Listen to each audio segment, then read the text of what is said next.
This essay will feature heavy spoilers for the game I Was a Teenage Exocolonist. If you want to avoid major spoilers for the first loop, skip to the timestamp shown on screen.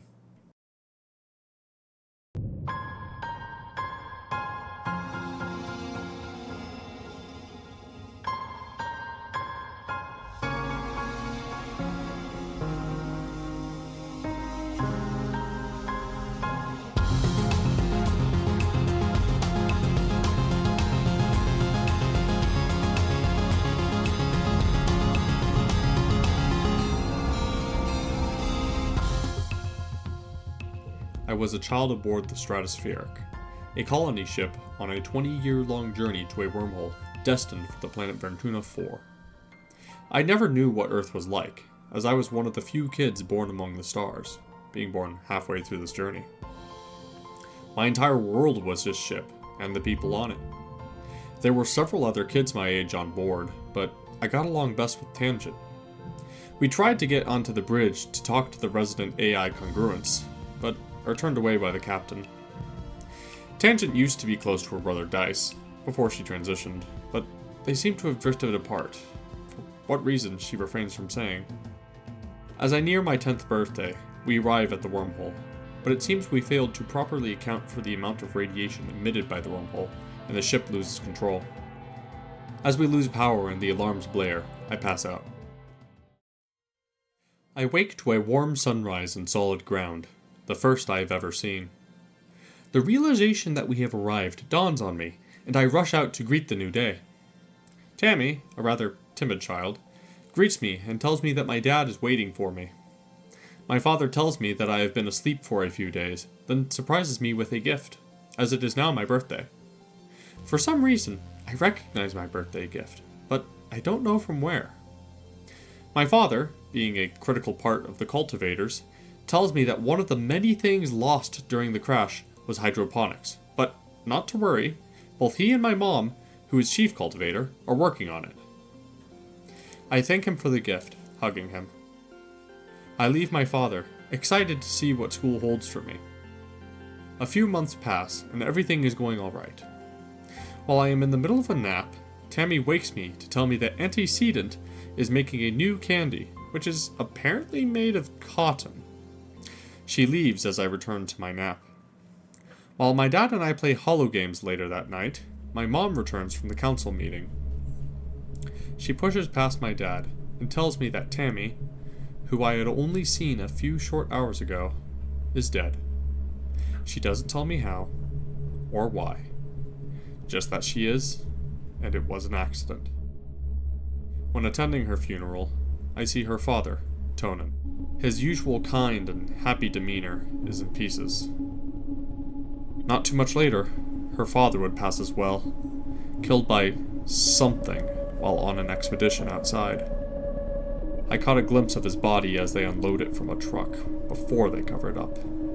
They don't tell us what happened. We are only kids. Tangent and I continue our studies. Eventually, we perform well enough to get let into the engineering class with the older kids. Professor Hal teaches us everything we need to know with the help of congruence.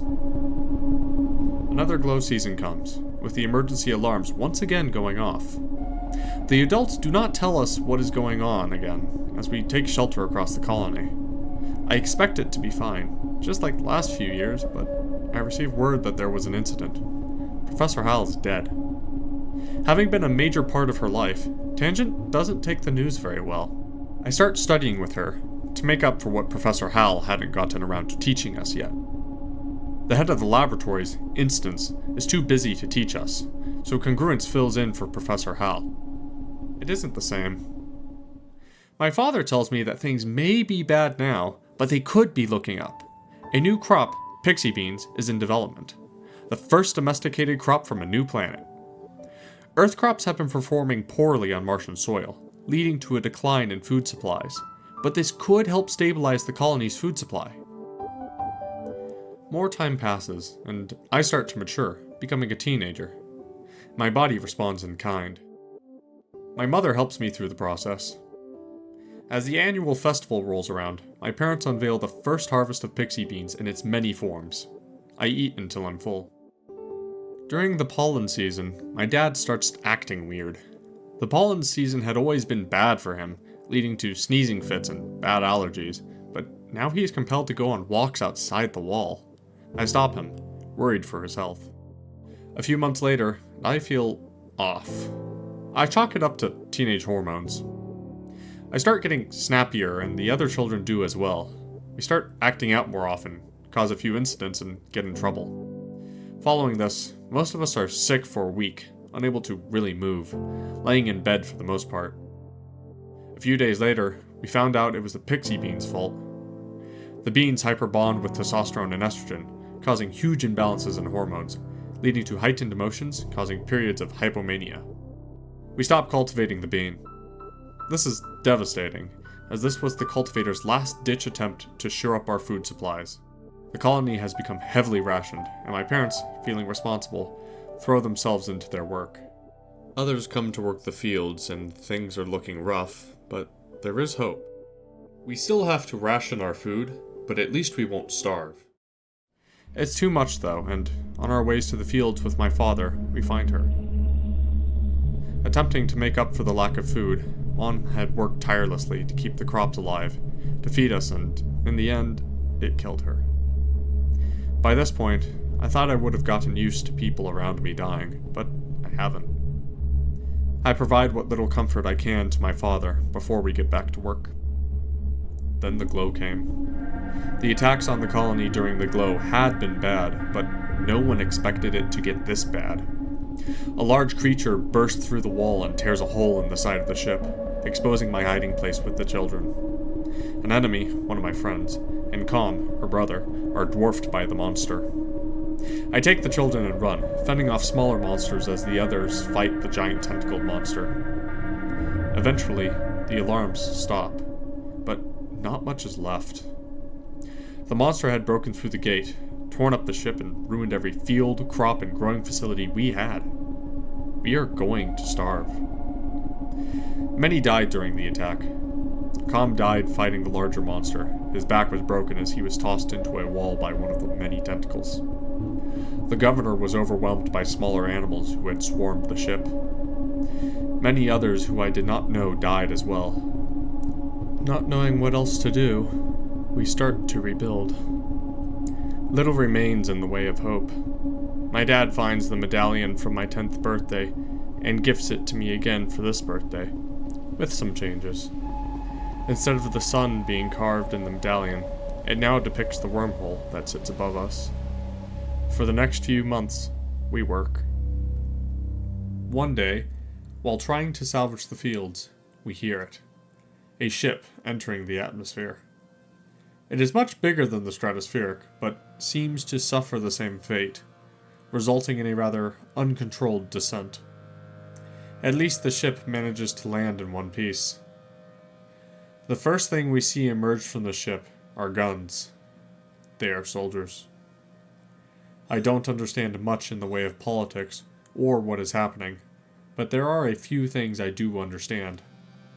They are led by a man named Lum, though only because all of those higher on the chain of command had perished during the transit through the wormhole. He takes control of the colony and declares himself governor. They take Instance away, worrying Tangent and me, but we have more pressing matters. Despite my misgivings, though, their arrival saves the colony. We now have enough food, and their hydroponics bay survived their landing. Their weapons will also keep us safe during the glow. We are going to survive. They also brought along some other children, though I take little interest, content to stay close to my older friends. I start to go on expeditions outside of the walls to get away from Lum and his men. They are brutish and take a very militant approach to the world around them. A few more seasons pass. Pollen season has always treated my father poorly, but this time, it's fatal. The pollen overwhelms his body, and he is unable to keep up. At least I got to say goodbye to him. Instance tells me that his death has given us the missing puzzle piece to what was causing the pollen problem, which means it won't hurt the others. But I'm now an orphan. I throw myself into my work to keep my mind off of it, helping Tangent with all sorts of projects, as she now acts as an assistant to Instance. One day, I find out I have a secret admirer. Guessing it could only be one person, I go to find Tangent. She seems to have warmed up to me a little bit, but is still keeping me at arm's length. She admits to being my secret admirer, though, and we start dating. At first, the soldiers were able to keep the gloom attacks at bay, but it gets worse every year. More wind up dead and injured. As things get worse, the annual festival is cancelled by Lum, using too many resources apparently. I end up working in the robotics lab more, helping Congruence maintain our robotic workforce. When trying to diagnose some issues with her, I discover she had been mourning Professor Hal this entire time, but partitioning those mourning parts of herself, leading to an increased use in resources. After telling her this, she isolates it to a small part of herself instead of forcing it into a partitioned section. I guess we are all missing people. During the gloom attack before my 19th birthday, an explosion is seen on the wall. Because of this, many more people are hurt this year, and things are going south.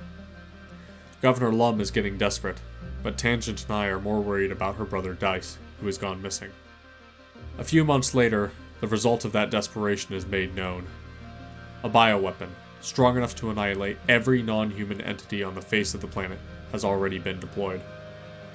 Cal, who was always an advocate for coexistence with the planet and peaceful measures, is furious at the announcement, eventually being taken by the guards.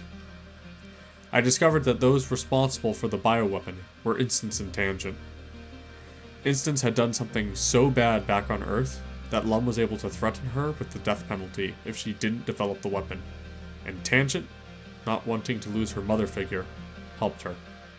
During my expeditions, I had also inadvertently helped, having provided the animal test subjects.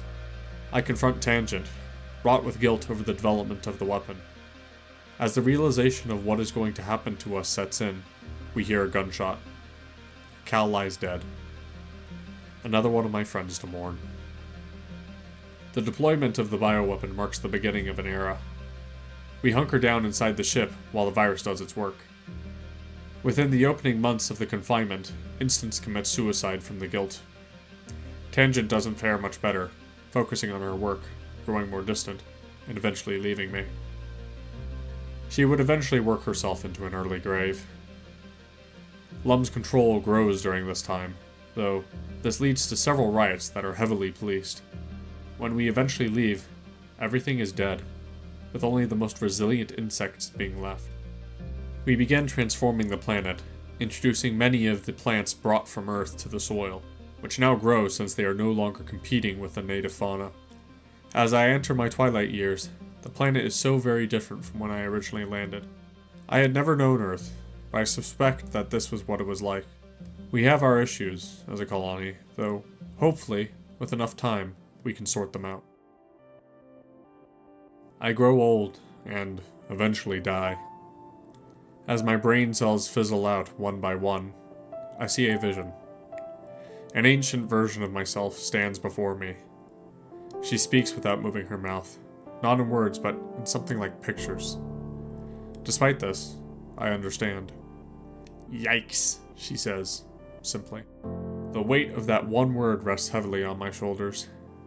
She comments that she doesn't like being reminded that we have the capacity to be so cruel, but is glad we have a second chance.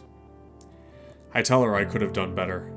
She tells me that we have a chance to take another path, to change the way my life turned out. She reaches out her hand, and I take it. Then I'm back, on the stratospheric, still 5 years away from the wormhole. No one remembers what happened before. I am alone, but at least I have a chance to save them.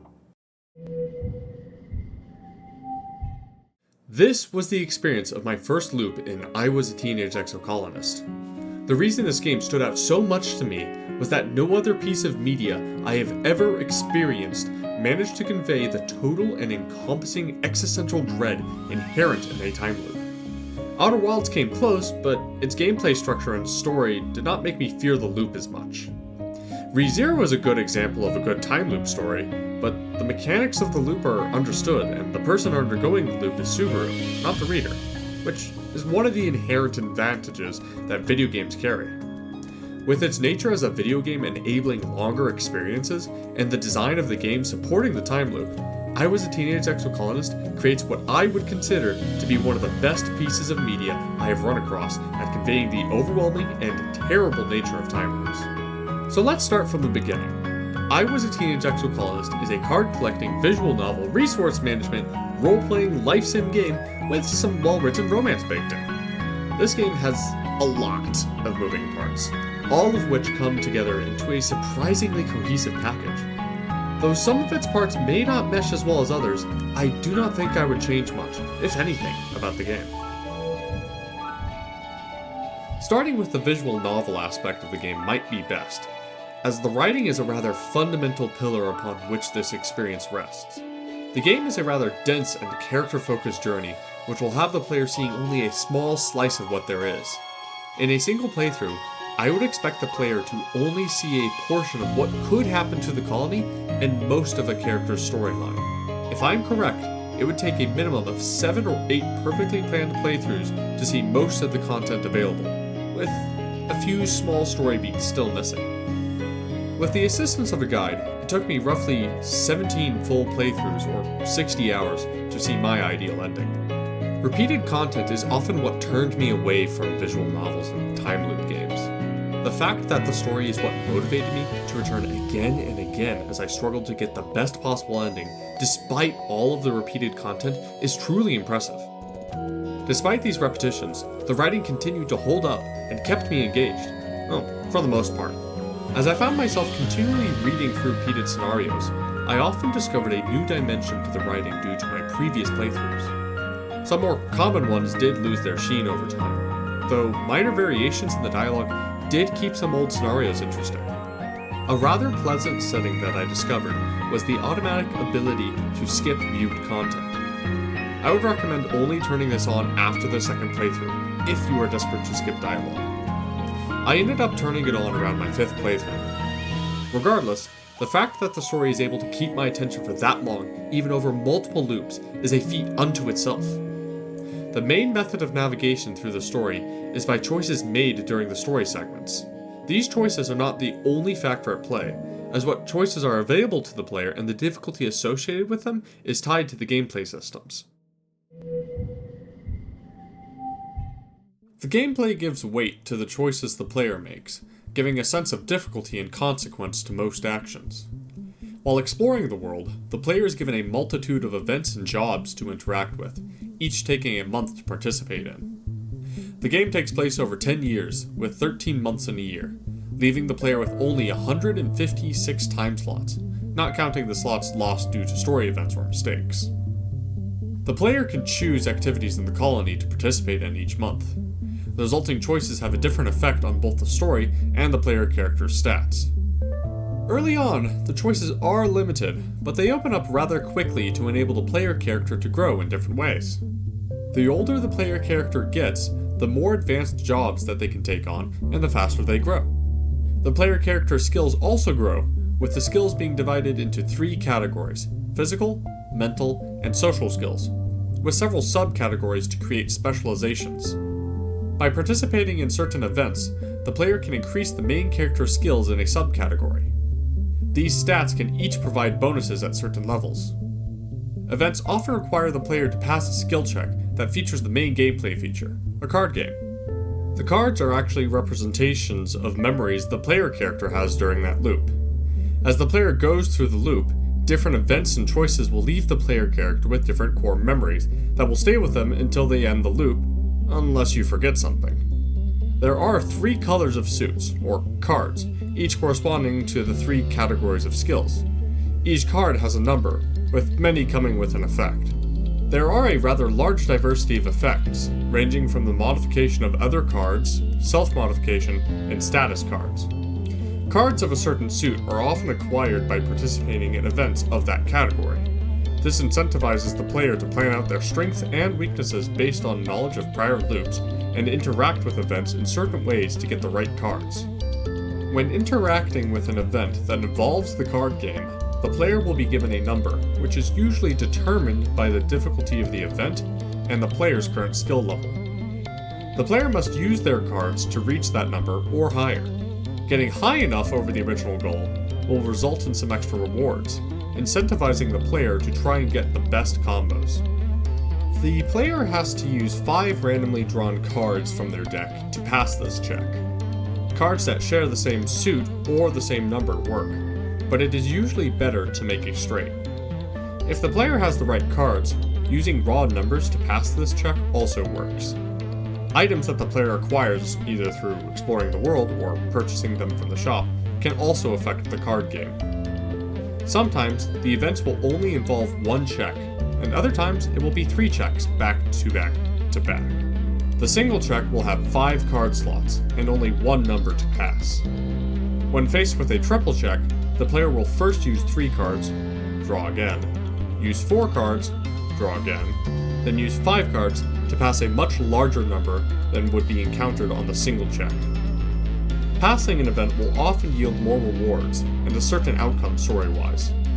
Even if the player fails to pass the check, skills will still grow somewhat and the story will go on, at least most of the time. Sometimes, despite receiving better rewards, the player may be inclined to fail at an event to get a certain story outcome or different rewards. Since cards are memories of past events, events will often yield cards and sometimes provide a different card if the event has failed. After finishing an event, whether the player passes or not, the player character's stress will increase. Failing to pass often increases stress more. The player has a threshold of 100 stress and cannot do anything except take a break when stress gets too high. Breaks will last a month and sometimes have story events tied to them. The card system helps to keep the player engaged, and adds genuine difficulty to some decisions, providing an interactive break between story beats and giving tactile feedback as to the difficulty of a choice. While I will admit it does get repetitive, I think a game is better for having this gameplay system, since it creates plenty of interesting outcomes based on player performance. Planning out how to balance skill levels, time, outcome, and stress were my main concerns when navigating towards my desired endings. Speaking of endings, the ending that the player gets will be influenced by more than a few things. After the player's 10 years are up, the player will be shown a major ending, an epilogue for each of the main characters that the player spent time with, and, most of the time, a career ending.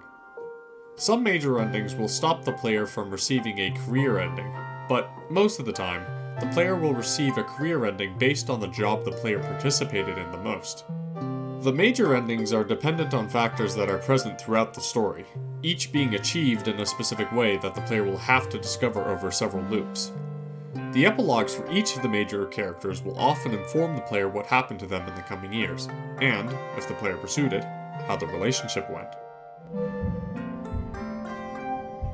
The player's relationship with some characters will be increased by participating in certain events or jobs, up to a maximum of 100.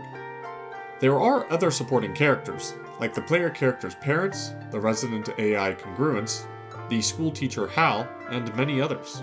These characters have stories and sometimes arcs, making them worth paying attention to. The main cast is separated from the other characters in the game by having relationship levels. They can usually be found scattered throughout the colony map, with exceptions like the Glow season, where most characters will remain indoors. The player can find and interact with these primary characters to give them gifts, talk with them, start story events, and sometimes receive powerful cards. Giving gifts can help a lot with relationship levels, but normally the player can only give a character a gift once a season. With only 5 seasons in a year, and only 10 years to complete a loop, this makes it all the more important to plan out the right gifts. On top of that, the last one, Glow, has most characters hide inside during the month, making it impossible to give them gifts. There is a way to make this easier, as the player can give characters gifts more than once a season by maxing out the social skill, Creativity. Though, that will take some time. Alternatively, there is another way. By giving gifts on a character's birthday, the player can give more than one gift a month without skill investments. A character's birthday is unknown until the player discovers it, either on accident or by the characters telling them. Since birthdays do not change between playthroughs, the player is incentivized to remember characters' birthdays. A gift may only give 2 or 3 points of influence, but over a 10-year period and combined with birthdays, these build up. Managing this, along with skills, cards, stress, jobs, and story events, becomes a monumental task, one that requires multiple loops to master and tune for a desired ending. Each relationship and romance is vastly different, as each character is written to respond to the player in different ways according to their personalities. This leads to a very natural feeling progression of events when it comes to each relationship. While different outcomes during the time loop will affect how the relationship goes, there are core pillars that remain unchanged, as the partner the player chooses is simply a different person with their own values and principles. A good example is Tangent, who may participate in the relationship, but does not engage in much intimacy. In fact, I think it is next to none, save for one instance that I remember. She remains distant for much of the game, and the relationship is usually strained or tense. In contrast, Rex is very open to an emotional relationship, but also likes to spend time with more than one person. He is very honest, caring, kind, and open to talking. Just don't throw a stick near him. Each character has different approaches to the relationship that fit naturally with how they were written. The characters are not written as romanceable for the sake of the player. Each relationship develops the way it does because when given the player's attention, each character would choose to approach the relationship in that way. Each relationship is different, ranging from essentially good roommates who enjoy each other's company to a loving couple. In other words, the characters are written as people, with their individual wants and needs, and not as romanceable NPCs. This is a departure from most visual novels that I have played which feature romance. Usually, a failed relationship is a failure state, but here, it is just something that happens, because, in the end, the relationship involves two people, not one. And despite doing everything perfectly, sometimes that person does not want the kind of relationship that you are offering. The music and the art help to reflect a wonderfully apt atmosphere, from the innocence displayed in childhood to the bitter reality creeping in as the world collapses around you in adulthood. The prevailing feeling I had in relation to each area I explored was defined by the art direction and the accompanying music. Even now, the features of each location are seared into my mind, though exposure might have also been a factor in that. The longevity of the music underscoring the experience is not to be underestimated. Though I heard tracks time and time again during my 17 playthroughs, the way they complemented each area, fit each event, and conveyed the energy of each phase of life the player character experienced was so well done, I would often find myself greeting the music like an old friend, happy to have the chance to hear it again. The light and colorful art design, combined with the music, gives this game an almost storybook-like quality. Overall, the package on offer is absolutely wonderful, held together by the strength of its presentation and writing. Now that I have given a vague idea of how I Was a Teenage Exocolonist plays, let me tell you why I think this is the best example of a time loop game I have played. I touched on it earlier in my introduction, but to put it more plainly, the concept of being trapped in a time loop, while convenient for gameplay, is really horrifying. Living a set of experiences over and over again for all eternity while you have no idea what is dragging you back again and again is maddening. Not knowing if you can ever get out of the loop, doomed to watch the people you care about struggle and suffer for all eternity, and have those same people you care about forget you, is simply another painful part of the process. Due to the nature of how we consume the media that depicts time loops, we are inherently separated from how the characters experience it. The experience necessitates truncation due to how much time passes in each time loop story, and how much time we, as consumers, have to actually experience the loop. Movies are limited by their runtime, and books by their length, which both have practical limits. But video games, due to how they are structured, can become significantly longer experiences. This game overwhelmed me. While the player character may only have dreams or visions of the other loops, I remembered everything, including how many times I failed. There were loops where I went in with the intention to save one person or another, but failed no matter what I tried, missing something that I did not know yet, or failing to figure out the problem in time. Seeing as I am unhealthily stubborn, I kept starting again, even as it wore away at me. Even after I had gotten every ending, every romance path, every achievement, I kept coming back, trying to save everyone and get the perfect ending. And I kept failing. Eventually, I got it all right. I did everything perfectly, saved everyone that I could, and the loops continued. I was trapped. This is what I mean by this game overwhelming me. There are plenty of Groundhog Day stories, but this is the first I've experienced that wore me down like this. Time loop movies are too short to convey the length of the process, often skipping over parts that the person doesn't need to see or experience to avoid boredom. The games featuring time loops often have shorter loops, using the time loop mechanic to explain roguelike mechanics or to work within a smaller area. I Was a Teenage Exocolonist was the first game to make me start a 6-hour game all over again with little more beyond what I had learned myself and a few small changes to my options. It was the first to make looping a hefty commitment. While the time I spent in each loop got smaller, as I turned on the text skipping option around loop 5 and the card challenge skip option around loop 7, each loop still took several hours to complete. Due to a combination of certain statistics being hidden and poor documentation, I was not always perfectly capable of recreating what I had done on previous loops, leading to me struggling my best to make each loop count.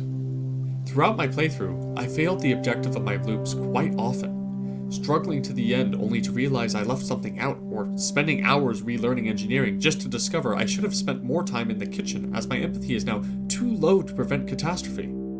I lived through enough loops to wear me out, and the exhaustion that is often portrayed by time loop characters started to show itself within me. The player character does not experience this. As one of the characters described it, it is more like the shouts of the previous player characters making its way to the present. The memories, time, and experience only partially transfer to the next player character. But as the player, I remember. I was experiencing a time loop. The game had me, and I did not know how to escape. Even as I stopped playing the game, it pervaded my thoughts, refusing to leave me. I found myself thinking about ways to optimize routes, save the most people, get the best ending. Even after completing the game so many times, the only way to kind of escape the loop is to seek oblivion. I could not find a way to escape the loop and save everyone, as I did not understand the loop in the first place. There is something horrifying about never knowing how to truly leave the loop, how to gain closure. All I can truly commit myself to is to try and do my best for everyone. The way I approached this reminded me much of the Buddhist practice of creating sand mandalas. Up until this point, I have been focusing on the outcomes. How do I save the most people? How do I make everyone happy? How do I get this outcome? But focusing on that is a mistake. For those that do not know, a sand mandala, when grossly simplified, is essentially a piece of art made of sand. Buddhist monks will spend long periods of time constructing one, only for it to be destroyed promptly afterwards. The purpose of this is to help teach impermanence to the monk, but it also conveys another message, that of actions. The sand mandala may be gone in the end, but the monks still spent time thoughtfully crafting it, considering how to make it the best they could, and even though they know it will end and the mandala will be destroyed, they do it anyway. A sand mandala is a lesson in impermanence, but it is also a lesson on the importance of actions. Despite knowing it will be destroyed, they build the mandala again and again. Despite knowing that the loop will keep happening, regardless of the outcome of my actions, despite knowing that everyone will forget what I have done, despite knowing I am capable of complacency and inaction, I start the loop again, carefully planning out how to make this the best possible loop I can. I start it again, not with glory, recognition, or consequences in mind. I do not think of the consequences. I think of what the right thing to do is, and take pleasure in the mere act of performance. The portrayal of time loops in all the media I have seen have been rather short in length. I believe this is for a few reasons, with one of the major reasons being the digestibility of a short time loop. Each creator, no matter the medium, has a limited time to convey their message to the audience. A movie only has an hour or two, a book has the number of pages, and video games have the length of the game. Of course, there are ways to extend each, by simply increasing the length or by making sequels, though this comes with risks. The creator only has as long as the audience is willing to interact with the medium. If it draws on too long, the audience may lose interest and move on. I believe these are the primary reasons behind why most time loops featured in media only take place over a short time or are not the main focus of the series. I guess this is why I find I Was a Teenage Exocolonist so fascinating. It is the only piece of media I have consumed where I can say it took that risk.